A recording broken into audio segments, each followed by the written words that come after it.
Hello les amis, ici Romain, j'espère que vous allez bien. Dans cette nouvelle vidéo, j'aimerais qu'on parle de la première partie de notre tri-advert.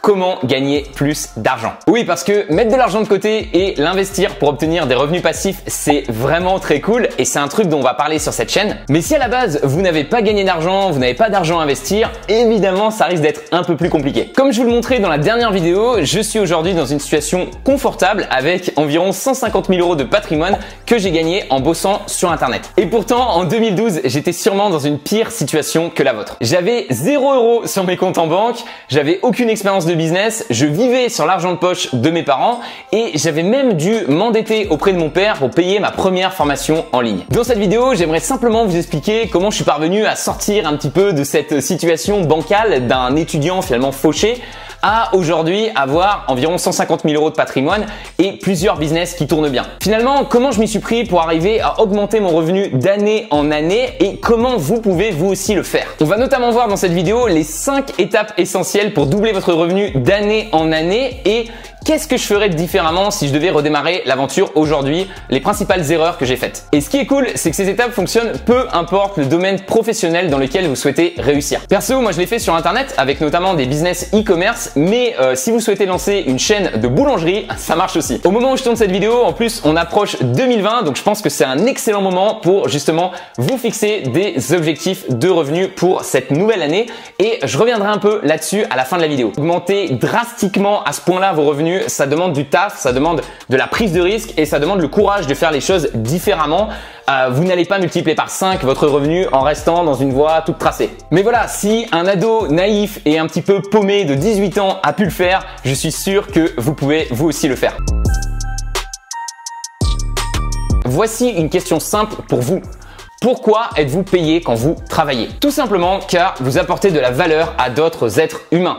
C'est peut-être à vos clients, c'est peut-être à votre entreprise. Et vous pouvez apporter cette valeur grâce à vos compétences, des choses que vous avez apprises, que vous savez bien faire, que vous maîtrisez. L'équation est donc simple. Si vous souhaitez gagner plus d'argent, vous devez apporter plus de valeur aux autres et donc développer de meilleures compétences. Des choses qui ont beaucoup de valeur, qui sont très recherchées et que peu de gens maîtrisent vraiment. J'appelle ça des compétences à forte valeur ajoutée. Comme le dit le titre du livre de Cal Newport, l'idée de devenir tellement bon que les gens dans votre domaine ne pourront plus vous ignorer. So good, they can't ignore you. Comme l'explique l'auteur, si vous souhaitez être très bien payé, vous devez le mériter en devenant une référence. Un spécialiste, un vrai expert dans votre domaine qui apporte des résultats massifs à ses clients et à son entreprise. Dans le bouquin, il explique quelque chose de super intéressant qui sont les 3 critères qui vont vous rendre heureux dans votre travail. Le critère numéro 1, c'est le sentiment de contrôle. Vous avez beaucoup de liberté dans votre taf, vous choisissez vos horaires et vous pouvez décider des projets sur lesquels vous souhaitez bosser ou pas. Le critère numéro 2, c'est le sentiment de progression. Vous sentez que vous êtes bon dans ce que vous faites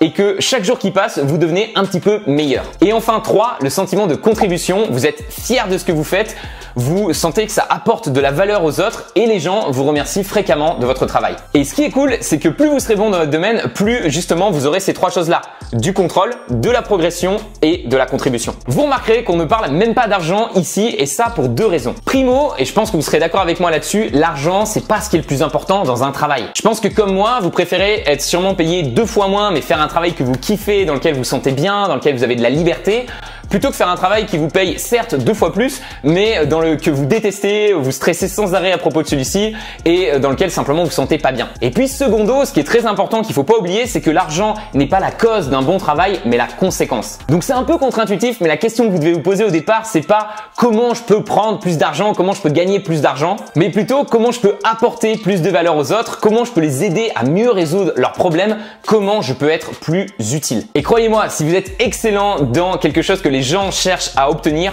vous vous sentirez bien et vous n'aurez aucun problème d'argent. L'e-commerce, le marketing digital, le copywriting, la négociation, la vente, la photo, le montage vidéo, le design, le codage, les réseaux sociaux. Il existe aujourd'hui un paquet de compétences que vous pouvez apprendre et qui ont une forte valeur ajoutée sur le marché du travail. Pour vous aider à choisir, il y a 2 questions que je vous invite à vous poser. La première, c'est qu'est-ce qui vous enthousiasme? Qu'est-ce que vous feriez même si vous n'étiez pas payé pour le faire? Et la deuxième, c'est sur quel sujet les gens viennent vous voir naturellement pour vous demander des conseils. En quoi est-ce que vous êtes doué? Vous devez essayer un petit peu de trouver le juste milieu entre ces 2 choses-là. Évidemment, d'un côté, ça doit vous plaire, sinon vous ne le ferez pas sur le long terme.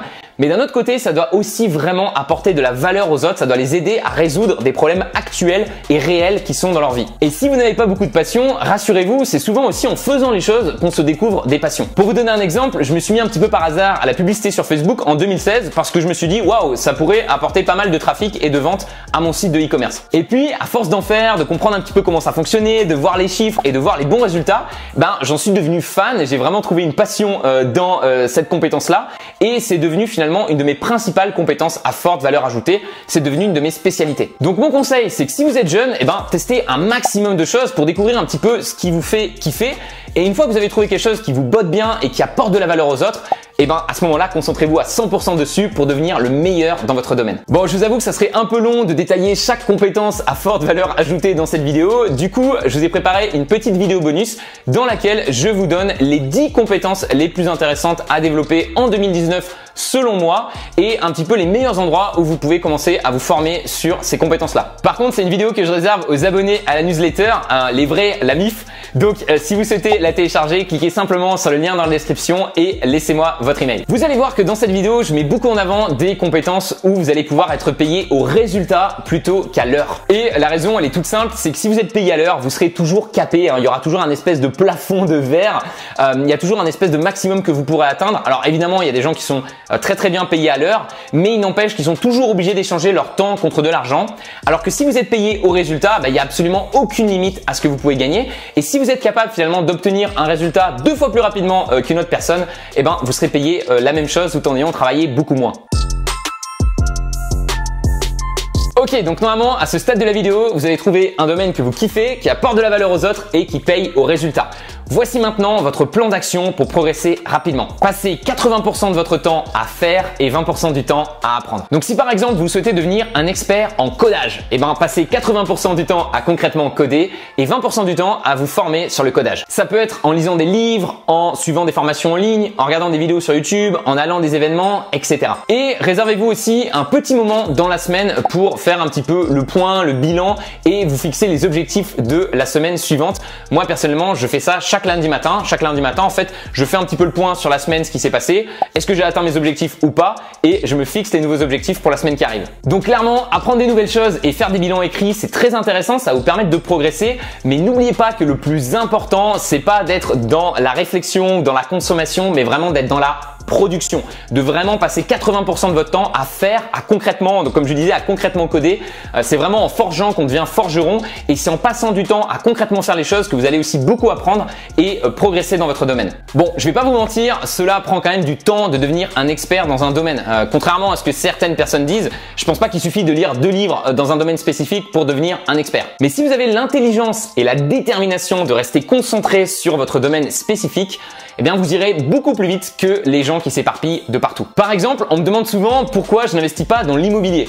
La réponse, elle est très simple. 1, parce que j'ai déjà une méthode d'investissement en bourse qui me convient bien. Et d'ailleurs, dedans, j'ai des parts d'entreprises qui investissent pour moi dans l'immobilier. Et 2, surtout parce que je gagne plus d'argent à rester concentré sur mon domaine de prédilection, les business internet. Ce qu'il faut vraiment que vous compreniez, c'est qu'il est très difficile d'être bon partout. Par contre, il est étrangement facile d'être excellent dans un domaine précis. Et si vous êtes attentif, vous remarquerez que peu importe le domaine, si vous êtes un spécialiste, généralement vous serez beaucoup mieux payé. Le restaurant qui décide de ne faire que les burgers ou que les pizzas va souvent gagner beaucoup plus d'argent que le restaurant qui décide de faire le burger, les pizzas, les wraps, les panini. Et la personne qui décide de faire des études spécialisées comme par exemple un cardiologue en médecine, il va généralement gagner beaucoup plus qu'un médecin généraliste. Donc mon conseil pour vous, c'est éviter de vouloir partir dans tous les sens et commencer sur une compétence assez précise et élargissez au fur et à mesure. Bon, attention, je suis pas en train de vous dire d'apprendre une seule chose et d'ignorer absolument tout le reste. Si vous décidez, par exemple comme moi, de monter votre entreprise et un peu comme moi au début, d'ignorer la fiscalité, la comptabilité, un jour ou l'autre, ça va vous revenir en pleine poire. Donc voilà, restez quand même curieux, intéressez-vous un petit peu à tous les domaines. Mais moi j'aime bien cette image. Chez Amazon, ils disent qu'ils recrutent des profils en T. Donc les profils en T, c'est que en gros, ils ont toute la chaîne de valeur. Donc ils comprennent ce que c'est le marketing, ils comprennent ce que c'est la comptabilité, ils comprennent ce que c'est la gestion, ils comprennent ce que c'est le management, mais ils ont quand même une spécialité. Par exemple, ce sont des experts en publicité. Donc, ils sont experts dans un domaine, ça c'est le bout du T, mais en même temps, ils maîtrisent toutes les autres compétences. Et je pense que ça, c'est l'idéal. Pour moi, il y a 4 niveaux de maîtrise pour devenir un expert dans votre domaine. J'aime bien, vous savez, voir ça un petit peu comme un jeu vidéo avec des points d'expérience à gagner et plus on en gagne, plus on devient bon. Ça doit sûrement être un reste de l'époque du collège où je passais toutes mes heures à geeker sur World of Warcraft. Donc niveau 1, vous êtes un débutant dans votre domaine, vous vous intéressez un petit peu à ce domaine-là, mais vous n'avez jamais concrètement rien fait dans ce domaine-là. On part tous de ce niveau-là. Niveau 2, vous êtes bon dans votre domaine, ça fait 2 ans et demi que vous bossez dessus à raison de 4 heures par jour. Niveau 3, vous êtes excellent dans votre domaine, ça fait 5 ans que vous bossez dessus à raison de 4 heures par jour. Et enfin, niveau 4, vous êtes l'élite dans votre domaine, ça fait 10 ans que vous bossez dessus à raison de 4 heures par jour. Vous avez atteint les fameuses 10 000 heures. Et généralement, ce qu'on constate, c'est que votre niveau de salaire et vos libertés seront liés à votre niveau de pratique. Quand vous êtes débutant, vous avez très peu de liberté, très peu de contrôle, très peu d'impact.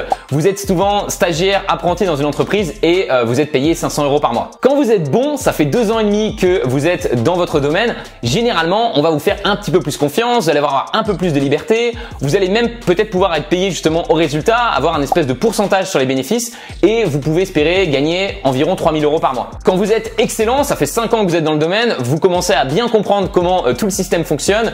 Vous avez peut-être créé votre propre boîte ou alors vous êtes associé avec quelqu'un et vous gagnez environ 5 000 € par mois. Et enfin, quand vous êtes dans l'élite, ça fait 10 ans que vous êtes dans le domaine, vous le connaissez par cœur, vous pouvez espérer gagner 100 000 € par mois et plus.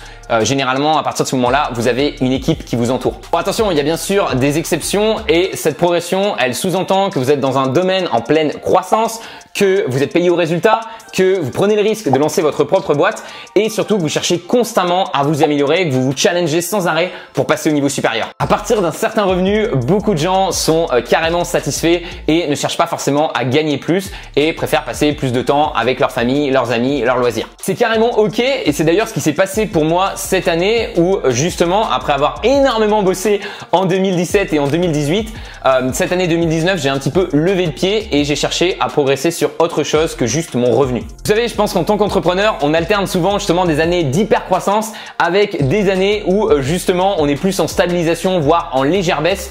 C'est les années où justement on nettoie un petit peu tout le bordel et le chaos qu'a créé la croissance. Voilà, je pense qu'il faut être ok avec cette saisonnalité et comprendre qu'on peut pas sans arrêt faire de la croissance. Il faut aussi parfois passer du temps à un petit peu calmer les choses et se sentir bien. Je vais vous mettre tout de suite à l'écran l'évolution de mon salaire sur mes 8 années de taf sur internet et vous allez voir que à part quelques exceptions comme cette année, dans la majorité des cas, plus j'ai passé de temps sur mon domaine, meilleur je suis devenu et mieux j'ai été payé.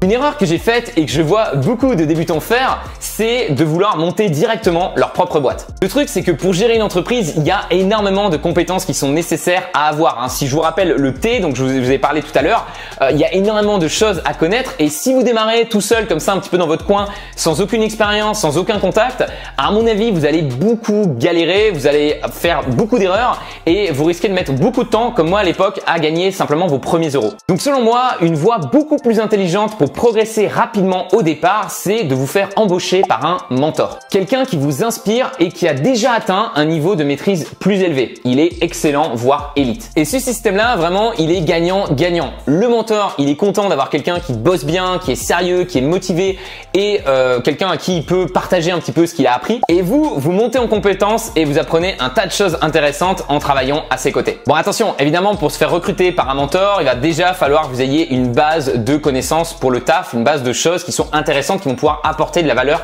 à son entreprise. Mais pour avoir moi-même recruté plus d'une dizaine de personnes, ce que je regarde avant tout chez les candidats, avant les diplômes et les compétences techniques, c'est surtout l'envie d'apporter de la valeur. Quelqu'un qui est force de proposition et qui va proposer des choses qui vont pouvoir me faire gagner du temps et résoudre les problèmes de mon entreprise. Donc voilà, n'hésitez pas à démontrer que vous pouvez vraiment apporter quelque chose d'intéressant avant de chercher à prendre, avant de chercher à demander plus d'argent. Et souvenez-vous que le but n'est pas de gagner le maximum d'argent maintenant, mais de monter en compétences année après année. Et vous savez que si vous montez en compétences, votre salaire suivra. Donc plutôt que de garder ce CDI qui vous épuise, qui vous fatigue et de bosser uniquement sur vos projets d'entreprise le week-end, pour moi, il vaut mieux prendre un métier qui paye moins, mais qui vous permette d'être dans un milieu inspirant où vous allez pouvoir rapidement monter en compétences. Et n'oubliez pas ce que nous dit très justement ce cher Kiyosaki, les pauvres travaillent pour l'argent, les riches travaillent pour apprendre. Et d'ailleurs, même si, comme je l'ai dit, j'ai fait un petit peu l'erreur en 2012 à la sortie du lycée de vouloir directement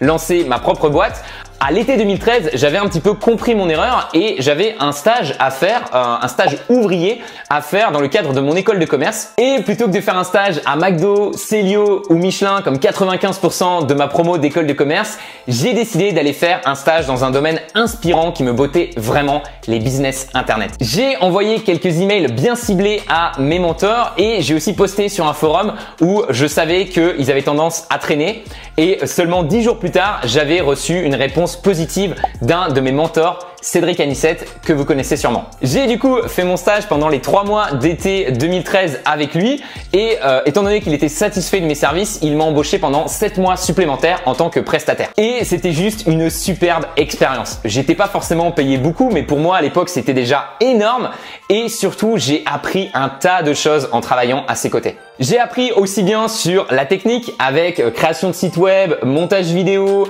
emailing, que vraiment sur les parties un peu plus stratégiques du business, vente et marketing. Étant donné que c'était une toute petite structure, il a pu me donner énormément de responsabilités. Je me souviens notamment d'une fois où c'est carrément moi qui ai envoyé un email à sa liste de 30 000 personnes.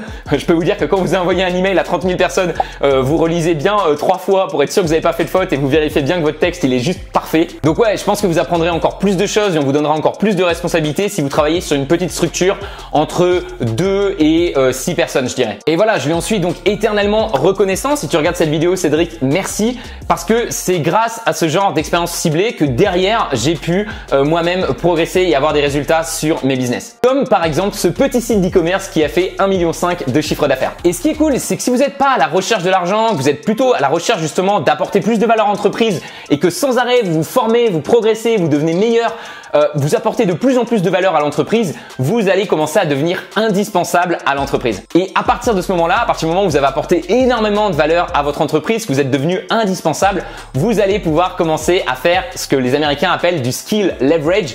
Vous allez pouvoir faire levier sur vos compétences et commencer à négocier avec votre patron, mentor, un peu plus de choses intéressantes. C'est à ce moment-là que vous allez pouvoir demander plus de liberté. Donc par exemple, la possibilité de faire du télétravail, de travailler depuis chez vous, un meilleur contrôle sur vos horaires, donc de pouvoir décider un petit peu à quel moment vous bossez, à quel moment vous bossez pas, le meilleur choix sur les projets qui vous intéressent dans l'entreprise, de dire bah voilà, moi je préfère faire ça et ne pas m'occuper de ça parce que vous apportez beaucoup de valeur, on va pouvoir vous l'accorder. Et évidemment un meilleur salaire, c'est là que vous allez pouvoir négocier pour être mieux payé et généralement la personne elle voudra vous garder donc elle sera prête à payer mieux et vous pourrez même négocier un pourcentage peut-être par exemple sur les bénéfices que vous apportez à l'entreprise. Ou alors avec l'expérience que vous avez emmagasinée pendant ces 3-4 années, vous allez pouvoir lancer votre propre boîte. On récapitule donc nos 5 étapes pour doubler votre revenu chaque année. Étape 1, testez un maximum de domaines et trouvez celui dans lequel vous vous sentez bien. Étape 2, engagez-vous à être un expert dans ce domaine-là et apprendre les compétences nécessaires pour devenir un des meilleurs. Étape 3, lâchez un gros pouce bleu en dessous de cette vidéo. Non, étape 3, rappelez-vous, passez 80% de votre temps à faire et 20% du temps à apprendre. 4 heures par jour à bosser de manière focus sur votre domaine, 30 minutes par jour à vous former sur ce domaine et 2 heures par semaine à faire un petit peu le bilan et à vous fixer des nouveaux objectifs. Étape 4, considérez la possibilité d'aller travailler pour un mentor afin de ne pas avoir à bosser dans un CDI et surtout d'accélérer votre progression. Et enfin, étape 5, montez en compétences, montez en niveau et profitez-en alors pour négocier plus de choses, plus de contrôle, plus d'argent et plus de kiff. Alors pour conclure, je vous pose cette question. Est-ce que vous êtes en train de développer des compétences à forte valeur ajoutée? Des choses qui ont tellement de valeur que les gens seraient prêts à se battre pour que vous veniez chez eux les implémenter. J'estime que vous avez vraiment quelque chose de valeur quand les gens sont prêts à vous payer 10 000 € par mois pour cette compétence-là. Et je pense qu'il vous faudra en moyenne entre 3 et 5 ans focus sur votre domaine avant de commencer à être payé à ce prix-là. 10 000 € par mois, c'est un très bel objectif professionnel à se fixer et je pense que c'est atteignable si vous êtes vraiment dans un domaine qui apporte beaucoup de valeur. Donc voilà, je vous invite vraiment à passer à l'action, à vous challenger et à vous engager pour 2020. Ça n'a pas besoin d'être 10 000 € par mois, mais fixez-vous un objectif plus élevé que ce que vous avez gagné en 2019. Pour certains d'entre vous, le but, ça va être de doubler. Pour certains d'entre vous, ça sera de faire plus 30%. Peu importe, mais vraiment écrivez le chiffre là, maintenant, sur un bout de papier. Engagez-vous sur ce chiffre-là et choisissez vraiment un chiffre, choisissez pas un chiffre qui va vous déprimer. Choisissez pas un chiffre où vous vous dites, oh, ça va être tellement dur, je vais jamais y arriver. Non, choisissez vraiment un chiffre qui vous excite. Vous sentez que, il va y avoir un peu de challenge, mais en même temps, vous sentez que vous pouvez le faire. Vous l'avez en vous et vous savez que si vous donnez à fond dans cette année 2020, ça va le faire. Et pour ceux d'entre vous qui veulent des exemples concrets de compétences à forte valeur ajoutée que vous allez pouvoir développer en cette année 2020, n'oubliez pas la petite vidéo bonus dans laquelle je vous montre 10 compétences à 10 000 € par mois. Voilà, en tout cas j'espère de tout cœur que cette vidéo vous a plu et qu'elle va vous aider à atteindre vos objectifs financiers de 2020. On se donne évidemment rendez-vous l'année prochaine pour voir si vous avez atteint l'objectif que vous avez noté sur le papier. Et moi je vous donne aussi rendez-vous dans la prochaine vidéo dans laquelle on parlera cette fois-ci de la deuxième partie de notre triade verte. Maintenant que vous savez comment gagner plus, on verra les meilleures techniques pour économiser de l'argent et vous assurer que vous gardez le fruit de votre travail. Au moment où vous regarderez cette vidéo, cette nouvelle vidéo sera peut-être disponible. Si c'est le cas, comme d'habitude, cliquez sur le petit ananas et si c'est pas le cas, n'hésitez pas à vous inscrire et activer la petite cloche pour être sûr de ne pas rater la prochaine vidéo. C'était Roman, je vous dis à très vite et je vous souhaite évidemment de très joyeuses fêtes de Noël. Profitez bien de vos cadeaux et surtout de vos proches.